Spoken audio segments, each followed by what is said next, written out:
আসসালামু আলাইকুম সম্মানিত ভিউয়ার্স, আপনাদেরকে আমার চ্যানেলে স্বাগত জানাচ্ছি। আজকে আপনাদেরকে দেখাবো পুরাতন একটি 10 টাকার নোট। এই নোটটি বাংলাদেশ ব্যাংকের তৃতীয় গভর্নর জনাব মোহাম্মদ নুরুল ইসলাম যেই সময় দায়িত্ব পালন করেছেন, সেই 1976 সাল থেকে 1987 সাল এর মধ্যকার সময়কার টাকা।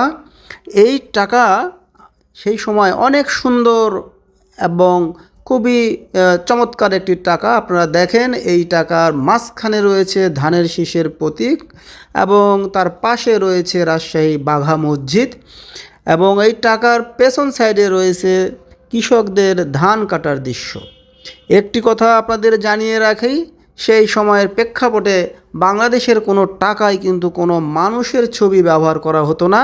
সব সময়ের জন্যই বিভিন্ন ইতিহাস এবং ঐতিহ্যের চিহ্ন টাকায় ফুটিয়ে তোলা হতো, এবং প্রতিটা টাকাতেই সেই সময় প্রায় বাংলাদেশের প্রাচীনতম কোনো মসজিদের চিহ্ন বা মসজিদের কোনো ছবি থাকতো।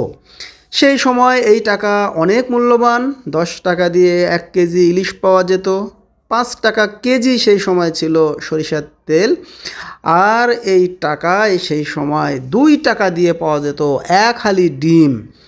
এই টাকা আমরা সেই সময়কার যারা 90 দশকের ছেলেপেলে, তারা এই 10টি টাকা সালামি পাওয়ার জন্য আমরা গোটা একটি বছর অপেক্ষা করতাম কবে ঈদ আসবে আর এই টাকা আমরা পাবো, দেখতে পাবো আর কি। তো যারা এখনও আমার এই চ্যানেল সাবস্ক্রাইব করেন নাই, তারা সাবস্ক্রাইব করবেন, তাহলে আমি অনেক খুশি হব এবং আপনাদের জন্য নতুন নতুন ভিডিও বানাতে উৎসাহিত হব। আজকে এই পর্যন্তই। আল্লাহ হাফেজ।